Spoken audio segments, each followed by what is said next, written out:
Hello बच्चों, welcome back to Sandeep commerce classes. कैसे हो आप सभी लोग और कैसे चल रहे हैं आप लोगों की स्टडी?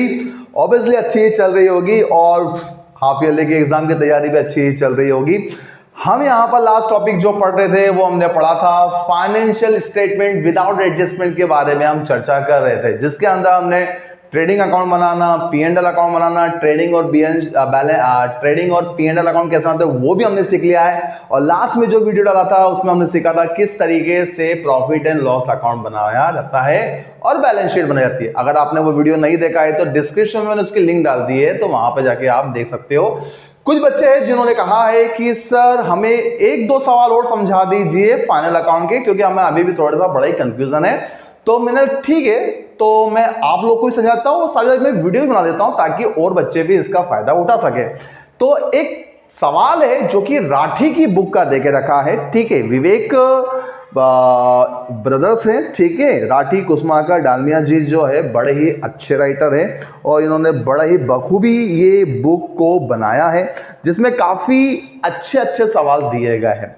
तो उन्हीं की बुक का हम एक सवाल ले रहे हैं, ठीक है। तो क्वेश्चन नंबर है आपके सामने 14 नंबर का, और सभी लोगों को मैंने ये क्वेश्चन डिस्क्रिप्शन में डाल दिया, वहां से आप कॉपी कर लेना और स्क्रीन के ऊपर भी वैसे ही क्वेश्चन आ रहा है। चलिए, तो यहां पर सबसे पहले नंबर पे लिखा है 14 नंबर का क्वेश्चन है, लिखा हुआ है from the following trial balance of Rathi brothers, ठीक है, prepare the trading account, okay, and profit and loss account, okay, and balance sheet. आपको यहां पर तीनों चीजें बनानी है और याद रखिएगा जब ये तीनों चीजें आती है बनाने के लिए तो आपका आंसर आपको वहीं पे कंफर्म हो जाएगा जब आपके बैलेंस शीट के असेट्स और लायबिलिटी के बैलेंस अगर मैच कर जाते हैं तो आपने जो भी सवाल करा है वो आपका पूरा का पूरा सही है। चलिए, तो शुरू करते हैं। यहां पर लिखा हुआ सबसे पहले नंबर पर आपको opening stock. Opening stock trading account के डेबिट साइड में आता है, तो हमने लिख लिया ओपनिंग स्टॉक कितना 1900 रुपए का ओपनिंग स्टॉक है। कौन सी बुक है सर? ये बुक है राठी जी की बुक है और इसका क्वेश्चन नंबर आपको देके रखा है 14 नंबर का देके रखा है, ठीक। अब सेकंड नंबर पर क्या दिया हुआ चेक कर लेते हैं। सेकंड नंबर पे दिखा परचेस 3600 रुपए का परचेस है, ट्रेडिंग अकाउंट के डेबिट साइड में आ जाएगा, इनर में लिख लेना 3600 रुपए का परचेस दिया गया है। नेक्स्ट नंबर पर हम आते हैं, सेल्स रिटर्न दिए 60 रुपए की सेल्स रिटर्न दी गई है, तो सेल्स रिटर्न ये रहा आपका 60 रुपए का, इनर में लिख लीजिएगा, जब सेल्स आएगी तो हम उसमें से उसको घटा देंगे। चलिए, नेक्स्ट नंबर पे देकर रखा आपको वेजेस 700 रुपए का वेजेस है। वेजेस मतलब मजदूरी है, मजदूर लोग कहां काम करते हैं? फैक्ट्री में, खर्चा रिलेटेड हुआ फैक्ट्री से रिलेटेड एक्सपेंसेस को हम लिखते हैं ट्रेडिंग अकाउंट के डेबिट साइड में टू वेजेस। वेजेस कितना है सर? 700 रुपए का वेजेस अवेलेबल है यहां पर, ओके, 700 रुपए का वेजेस है। उसके बाद है सैलरी। सैलरी इंप्लॉइज को मिलती है, इंप्लॉइज लोग काम करते हैं कहां पर? ऑफिस में, खर्चा रिलेटेड है आपका ऑफिस से रिलेटेड खर्चा P&L अकाउंट के डेबिट साइड में आ जाएगा। तो ये हमारा P&L अकाउंट, इसके डेबिट साइड में लिख लेंगे हम क्या? सैलरी। अब सैलरी कितनी है वो भी चेक कर लेते हैं। तो यहां पर जो सैलरी देके रखी है बच्चों 300 रुपए की सैलरी है, ओके। चलिए, 300 रुपए आपने क्या करा सैलरी के, यहां पर लिख लेते हैं। नेक्स्ट नंबर पे आते हैं। नेक्स्ट नंबर पे आपको कौन सी चीज देके रखी है? रेंट दिया है, वो भी 100 रुपए का रेंट है। रेंट आपका एक्सपेंसेस है, कुछ नहीं बोला तो ऑफिस का मानना है, ऑफिस का खर्चा इसलिए P&L में आएगा, इनडायरेक्ट खर्चा है, 100 रुपए का रेंट आपके पास अवेलेबल है। तो हमने यहां पर क्या लिख लिया बच्चों? रेंट आपका 100 रुपए का रेंट अवेलेबल है। नेक्स्ट नंबर पर आते हैं, यहां पर लिखा हुआ है डिस्काउंट 100 रुपए का। डिस्काउंट क्यों दिया जाता है? सेल्स को बढ़ाने के लिए डिस्काउंट दिया जाता है। डिस्काउंट आपके लिए एक्सपेंसेस किस पर हो रहा है? सेल्स पर हो रहा है। सेल्स पर होने वाले खर्चों को कहां लिखेंगे? ऑब्वियसली P&L में लिखेंगे। 100 रुपए का आपका डिस्काउंट है, तो हमने क्या करा यहां पर लिख लिया डिस्काउंट टू डिस्काउंट। चलिए आगे बताइए। नेक्स्ट, जैसे मैं आपसे पूछूं फटाक से बता दीजिएगा कि सही खर्चा कहां आएगा। चलिए बताइए। टैक्स टैक्स टैक्स टैक्स मतलब कर, गवर्नमेंट लगाती है ऑब्वियसली। तो टैक्स किससे रिलेटेड है सर? ये भी हमारा इनडायरेक्ट खर्चा हुआ। टैक्स है आपका 60 रुपए का, वो भी कहां जाएगा बच्चों? P&L में आ जाएगा। तो हम क्या लिख लेंगे? P&L अकाउंट के डेबिट साइड में और कितना लिख लेंगे? टैक्स 60 रुपए का हम टैक्स लिख लेंगे। चलिए आगे क्या देकर रखा है आपका? ड्राइंग देके रखा है। ड्राइंग है आपका 800 रुपए का। कैपिटल में से ड्राइंग क्या करते हैं हम बेटा? माइनस करते हैं, तो माइनस कर दीजिए आप 800 रुपए की ड्राइंग। चलिए आगे का दिखा हुआ है ड्राइंग के बाद है आपका डेप्टर्स 1120 रुपए का डेप्टर्स। डेप्टर्स आपकी असेट्स होती है तो उसको असेट्स में लिख लीजिए कितना डेप्टर्स है आपका। ओह एट चले गए, ठीक है। तो यहां पर डेप्टर्स कितने का है चेक कर लेते हैं। तो यहां पर डेप्टर्स देके रखा है 1120 रुपए का डेप्टर्स, 1120 रुपए का डेप्टर्स आ गया। चलिए नेक्स्ट नंबर पर क्या दिया हुआ है, नेक्स्ट नंबर पर आपको देके रखा है यहां पर cash in hand and cash at bank. Cash in hand आपकी असेट्स, कैश एट बैंक वो भी आपकी असेट्स, ठीक है। तो पहले तो हम बात करें cash in hand, cash in hand, और दूसरा हम बात कर लेते हैं कैश एट बैंक। तो cash in hand and cash at bank दोनों ही आपकी क्या हुई असेट्स, और असेट्स क्या हो जाएगी बच्चों डेबिट असेट्स आ जाएगी 100 रुपए और दूसरा 1160 रुपए, ठीक है। तो कैश इन हैंड और cash at bank. Next number पे लिखा हुआ है फर्नीचर। फर्नीचर आपकी फी असेट्स है, असेट्स आपकी 200 रुपए की। तो फर्नीचर आपकी असेट्स है और असेट्स में आप इसको लिख लीजिए फर्नीचर। कितने रुपए का सर 200 रुपए का। चलिए असेट्स में तो काम कंप्लीट हो जाता है। अब हम आते हैं लायबिलिटी में। अब देखे रखा आपको सेल्स, सेल्स देके रखी है 7000 रुपए की, ये रही आपकी सेल्स 7000 रुपए की, ठीक है ओके। नेक्स्ट नंबर पर आपको देके रखा है बच्चों क्रेडिटर्स। क्रेडिटर्स आपकी लायबिलिटी होती है तो हम क्या करेंगे इसको लायबिलिटी में लिख लेंगे क्रेडिटर्स। चलिए बताइए क्रेडिटर्स कितने रुपए के, तो सर यहाँ पर क्रेडिटर्स है 1000 रुपए के क्रेडिटर्स देके रखे। नेक्स्ट नंबर पे लिखा हुआ है परचेज रिटर्न जो कि 40 रुपए का है। क्या करना है ऑब्वियसली सर परचेस में से परचेस रिटर्न को घटा देना 40 रुपए का, और सेल्स में से सेल्स रिटर्न घट जाएगा 60 रुपए का ऑब्वियसली। नेक्स्ट नंबर पे देकर रखा आपको कैपिटल 2160 रुपए की कैपिटल है, लायबिलिटी में लिख लीजिए 2160 रुपए की आपकी कैपिटल है। लिख लिया, लिख लिया।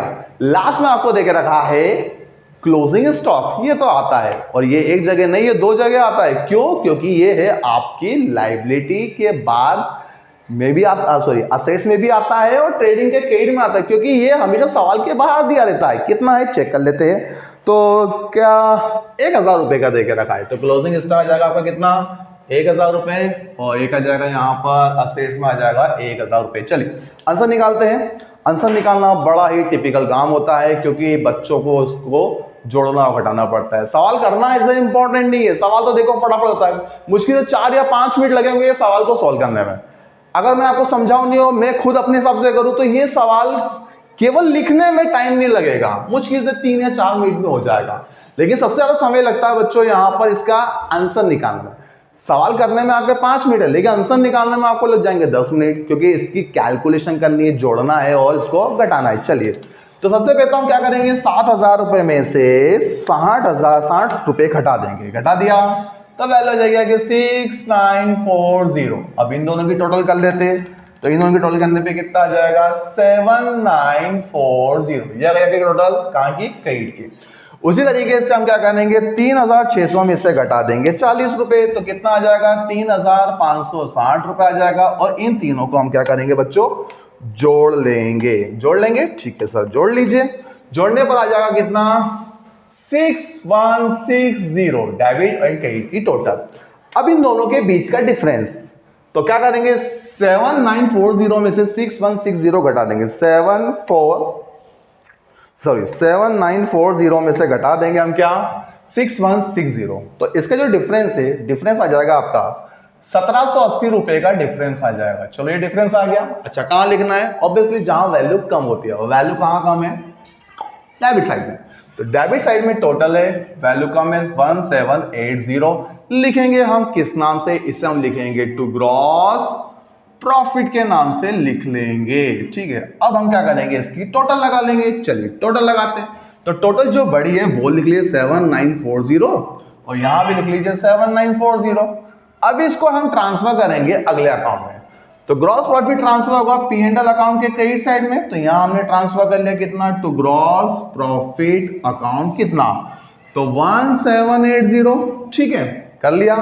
अब हमें इसका आंसर निकालना है। आंसर निकालना इसका भी बड़ा सिंपल है। क्या करना है आपको सबसे पहले तो आपको टोटल लगानी है। अच्छा कहां की टोटल लगानी है क्रेडिट साइड की। ऑब्वियसली एक ही अमाउंट है 1780।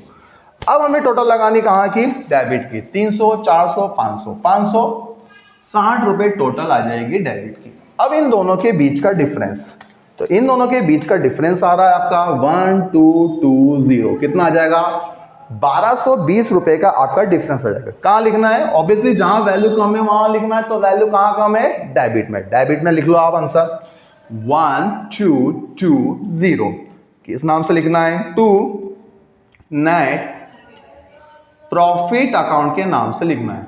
टोटल लगा लीजिए 1780, ओके 1780। अब ये जो नेट प्रॉफिट है ये ट्रांसफर होगा कहां, ये कैपिटल अकाउंट में ट्रांसफर होगा। ये रहा कैपिटल अकाउंट, नेट प्रॉफिट है तो कैपिटल आपकी क्या हो जाएगी, प्लस हो जाएगी। नेट प्रॉफिट क्या हो जाएगा बेटा आपका, प्लस हो जाएगा कैपिटल में। कितना 1220। अब कैपिटल में हमें क्या करना है, नेट प्रॉफिट को प्लस करना है। तो हमने क्या करा, इसमें इसको जोड़ देंगे। जोड़ दिया, जोड़ने पर वैल्यू आ जाएगी 3380, जिसमें से हम 800 रुपए कम कर देंगे। तो 800 रुपए आपने कम कर दिया तो वैल्यू आ जाएगी 2580, ठीक है। अब इन दोनों टोटल लगा लो, तो 2 और 1 3, 3580। चलो फटाफट ट्रे करो क्या कि सर असेट्स की भी टोटल आ जाए, कर लेते हैं टोटल।